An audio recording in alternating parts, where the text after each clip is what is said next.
우리가 일반적으로 학교 다닐 때 또 시에 대해서 또 읽어보시기도 하고 시에 대해서 공부하신 분들도 있지만 모든 시가 다 그런 것은 아니지만 그 인생에 있어서 아주 절망 가운데 또 깊은 사랑하는 가운데서 그 시를 아름답게 쓴 시들이 많이 있습니다. 그런 여러 가지 시 중에서 우리가 서시라든지 그 밖에 아주 아름다운 주옥과 같은 시를 보면 그 시가 그냥 나온 것이 아니라 인생의 아주 깊은 애환 속에서 어려움 속에서 문제 속에서 그 시가 나왔음을 알 수 있습니다. 우리가 시편의 대표적인 시가 23편에 있는 말씀인데 그 여호와는 나의 목자시니 내가 부족함이 없으리로다는 그 다윗의 고백이 있기까지는 다윗이 많은 어려움과 고난을 통해서 그가 깨달은 것은 하나님이 나와 동행하심으로 나의 목자가 되심으로 내가 지금까지 여기에 있었습니다. 그리고 그가 나를 푸른 초장으로 쉴만한 물가도 인도하시고 사망의 음침한 골짜기에 있을지라도 나를 도와주셔서 내 평생에 주의 인자하심과 영원하심을 찬양하리리다. 이게 그의 삶의 전체적인 고백이 되는 것입니다. 마찬가지로 오늘 시편 107편에 있는 말씀을 보면 이 시편에 있어서 우리가 성경 앞절에 보면 이 시편이 여호와께 감사하라. 그는 선하시며 그의 인자하심이 영원함이로다라고 시작하였던 이 시편이 참 어렵고 고난 중에서 여호와의 이름을 찬양하며 사용됐던 것입니다.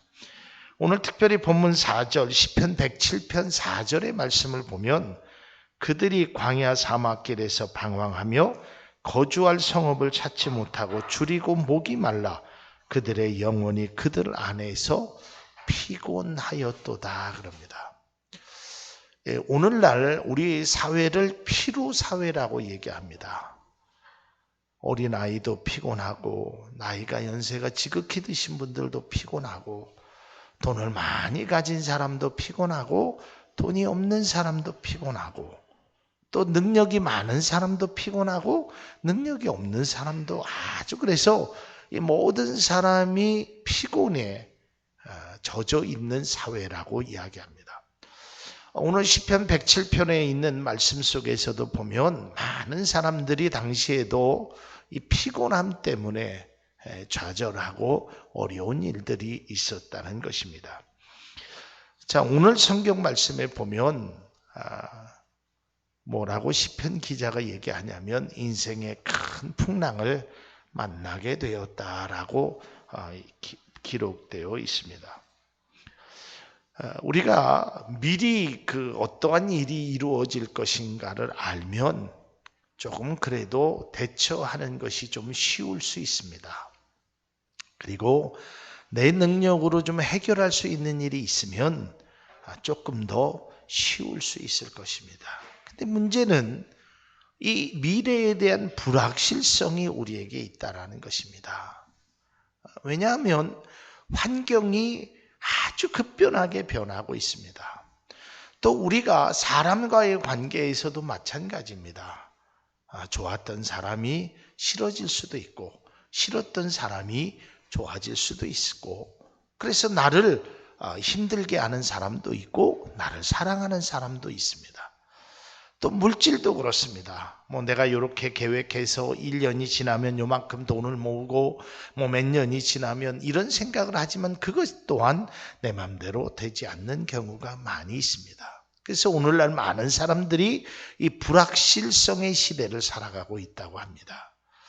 자, 오늘 성경 말씀에 보면 인생의 큰 풍랑을 만나서 이 풍랑 바다 한가운데 서 있는 하나의 돛단배를 큰 배가 됐던 돛단배를 연상하게 됩니다. 예를 들어서 이런 것입니다. 어떤 분이 이제 고기를 잡으러 어선이 이제 출항하기 전에 미리 일기예보가 어떤 것인가, 앞으로 며칠 동안 바다의 파도 높이가 어느 정도인가를 미리 정보를 알고 출발을 합니다. 그래서 이 정도 파도의 높이 정도는, 이 정도의 비바람 정도는 내가 헤치고 나아갈 수 있다. 이래서 출항을 하게 됩니다. 그래서 출항을 하면 예상했던 대로 파도가 좀 높게 오르고 비바람이 불기도 합니다. 그러나 내 배가 크기 때문에, 선장의 실력이 좋기 때문에 그 어려움을 이겨내고 만선의 축복으로 항구로 돌아오는 경우가 있습니다.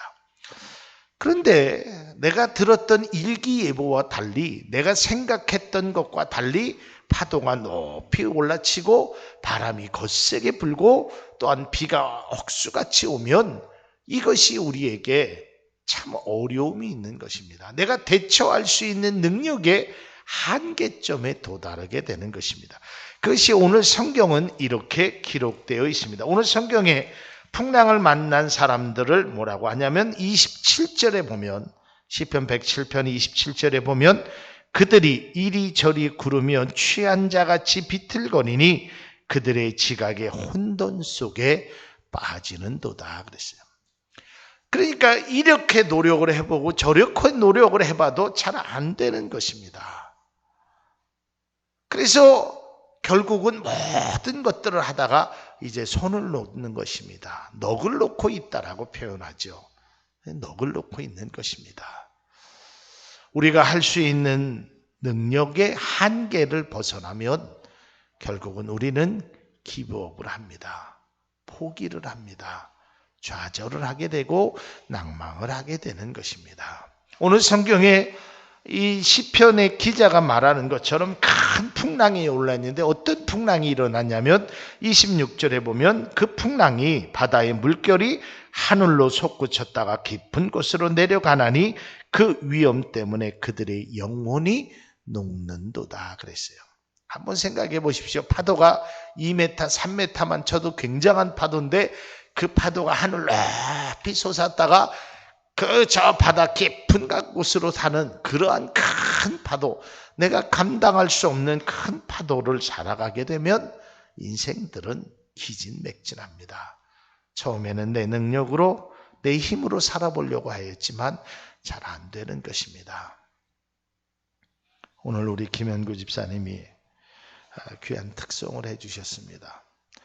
제가 이 찬송을 참 좋아하는 찬송이고, 어제 우리 김영구 집사님하고 이 찬송을 얘기하는 가운데 오늘 아침에 우리 집사님이 특송을 하시겠다 그래서 얼마나 감사했는지 모릅니다.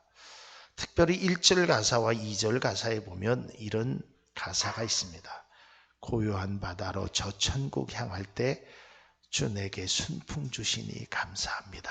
그러니까 이 어려움 없게 하심을 감사합니다. 그런데 2절에 보면 큰 물결이 일어나 나 쉬지 못하나. 그러니까 우리의 삶에 계속적으로 큰 물결이 일어나서 쉴 틈이 없는 것입니다. 그러나 이 풍랑이 나여 내가 더 빨리 갑니다. 이 2절의 가사가 참 제 마음속에 많이 와닿습니다. 그 어려운 문제가, 아픈 문제가 누구에게나 다 있겠죠. 저에게도 있고 여러분들에게도 있을 것입니다. 가끔 그런 생각을 해봅니다.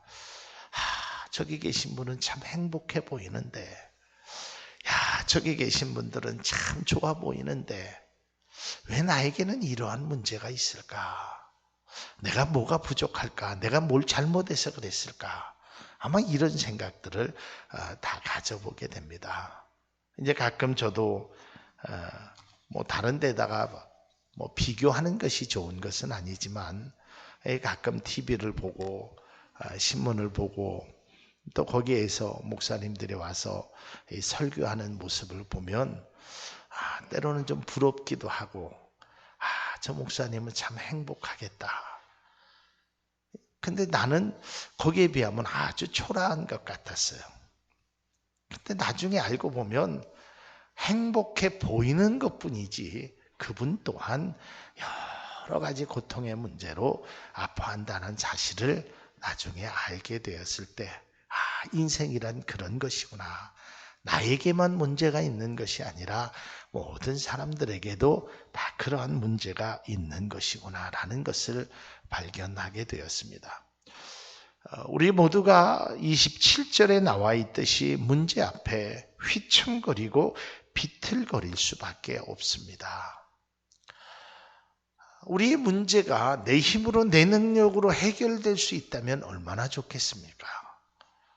그런데 그렇지 않은 문제들이 너무나 많이 우리의 곁을 찾아와서 우리를 힘들게 한다는 것입니다. 때로는 물질이, 때로는 환경이, 때로는 사람들이, 때로는 생각하지 못했던 일들이 계속적으로 겹쳐서 오게 되는 것입니다.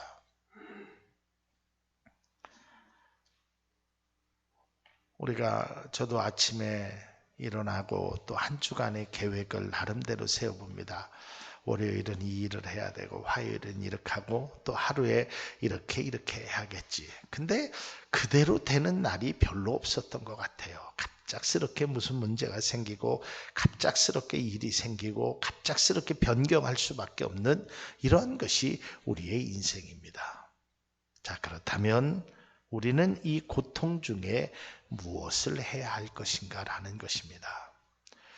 늘 말씀드리지만 이 고통의 문제, 이 아픔의 문제보다 더 큰 것은 내가 그 고통을, 그 아픔을 어떻게 반응하느냐가 더 귀한 것입니다. 여러분, 약이라는 것이 있습니다. 소화제가 됐던 혈압약이 됐던 당뇨약이 됐던 약이, 어떤 사람은 그 약을 먹고 아주 몸이 말끔해지고 회복되는 분도 있고, 어떤 분은 똑같은 약을 먹었는데 낫지 않는 경우가 있습니다. 그것은 약의 성능의 문제가 아니라 약을 먹는 또 내 마음가짐이나 이 몸속에서 인체 내에서 약을 흡수하는 내 인체의 반응에 따라서 약의 효과가 나타난다는 것입니다.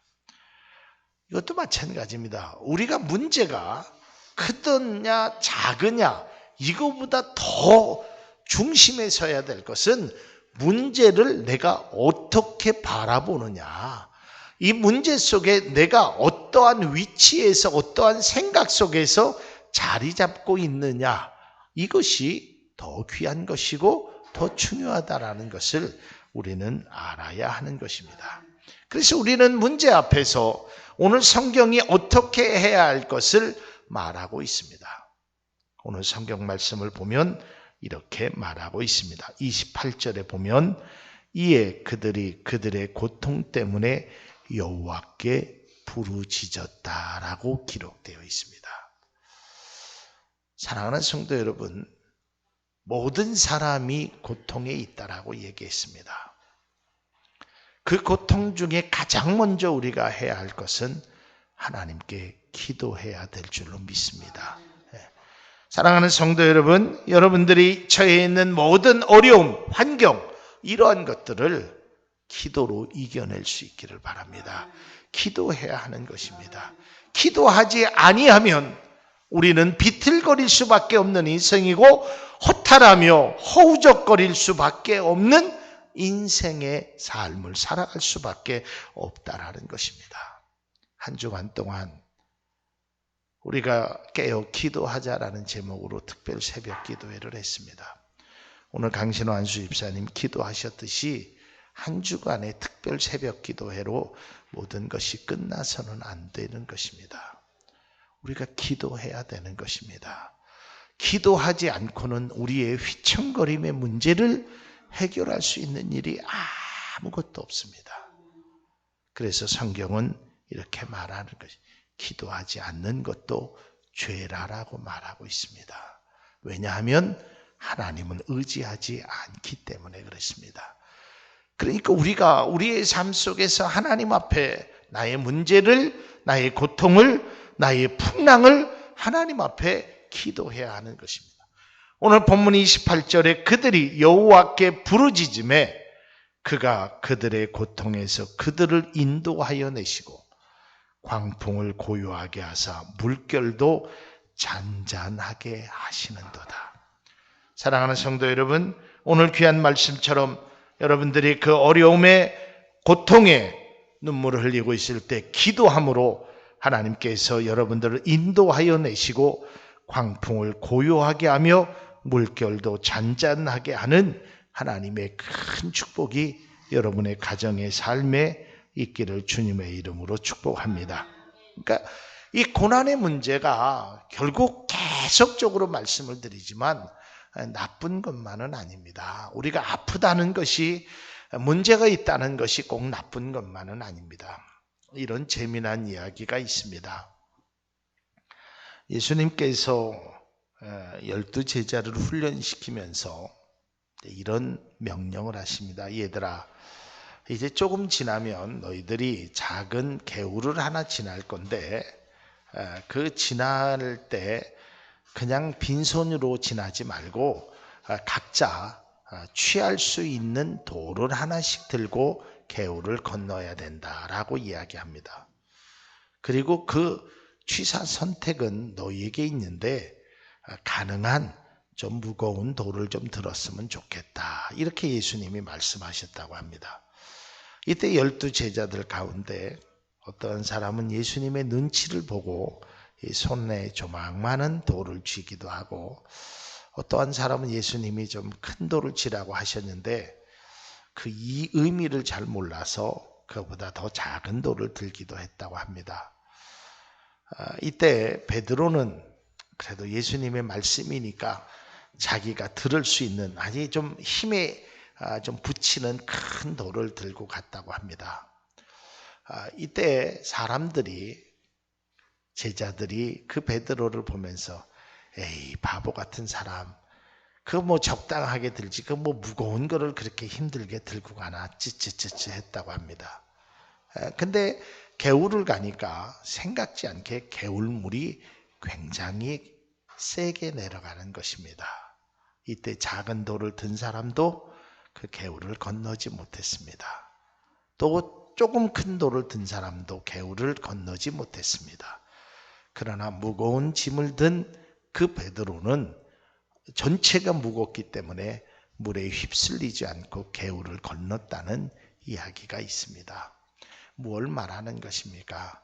무거운 짐이 때로는 우리에게 거치장스럽고 힘들 수는 있지만 그것이 무거운 짐 때문에 우리가 개울을 건널 수 있음을 깨달을 수 있기를 바랍니다. 그 무거운 짐이 나의 삶에 좋은 영향을 줄 수도 있다라는 것입니다.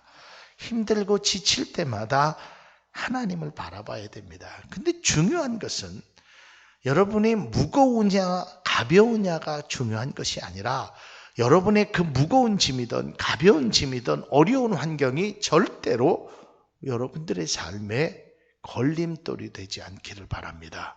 신앙의 걸림돌이 되어서는 안 되는 것입니다. 여러분이 걸어가는 삶의 그 문제가 결코 걸림돌이 되어서는 안 되고, 그 걸림돌 같은 그 문제가 결국 예수 그리스도의 능력으로, 하나님의 말씀으로 여러분들이 기도함으로 그 걸림돌 같았던 그 문제들이 여러분들이 천성을 향하여 가는 그 길에 디딤돌로 바뀔 수 있는 귀한 은혜의 축복이 있기를 바랍니다. 그래서 많은 사람들이 나에게 이러한 엄청난 어려움이 있었지만, 괴로움이 있었지만 이 풍랑 인하여 내가 더 빨리 갑니다. 이런 고백이 있게 되는 것입니다.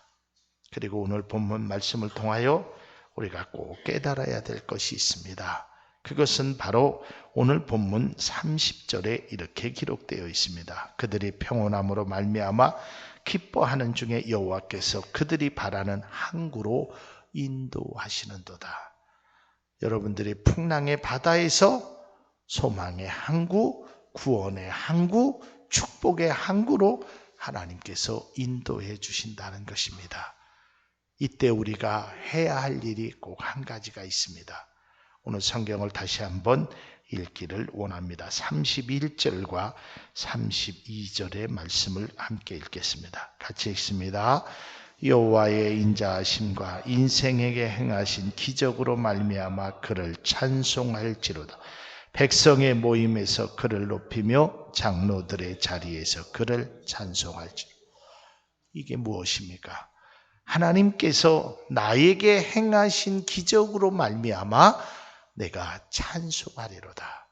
풍랑의 바다에서, 역경의 바다에서, 파도의 바다에서 나를 항구로 안전하게 인도하시는 그 하나님 앞에 찬송할 수 있기를 바랍니다.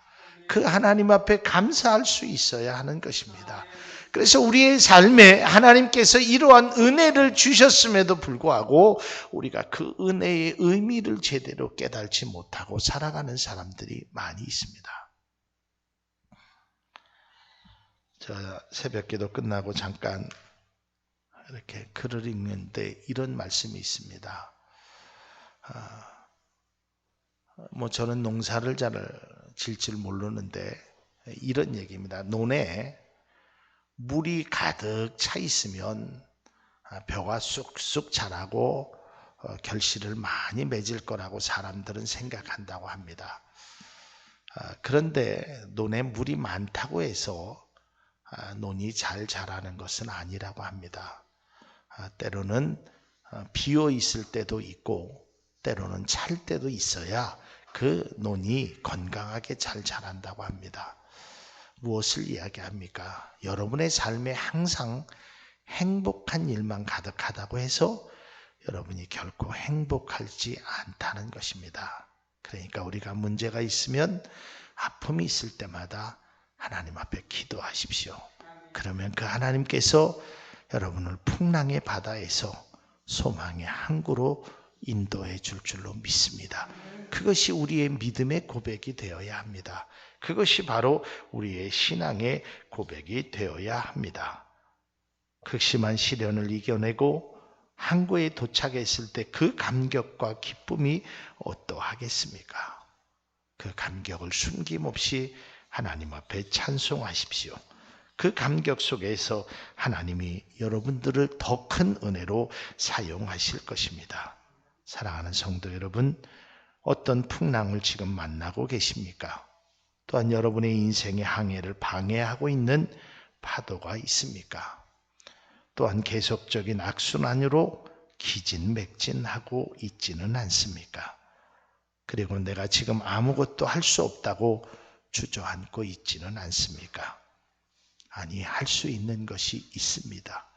아니, 해야 할 것이 있습니다. 그것은 바로 하나님께 부르짖는 것입니다. 하나님 앞에 기도하는 것입니다. 그러면 그 하나님께서 우리 사랑하는 성도님들을 소망의 항구로 인도해 주실 것입니다. 지금까지 우리가 당한 고통과 아픔 때문에 우리가 힘들고 어려웠지만 하나님께서 소망의 항구로 만선의 축복을 통하여 우리를 더 귀한 것으로, 귀한 은혜로 사용하시는 하나님의 은혜에 감사하며 그분의 능력을 찬송할 수 있는 우리 모두가 될 수 있기를 주님의 이름으로 축복합니다. 기도하겠습니다.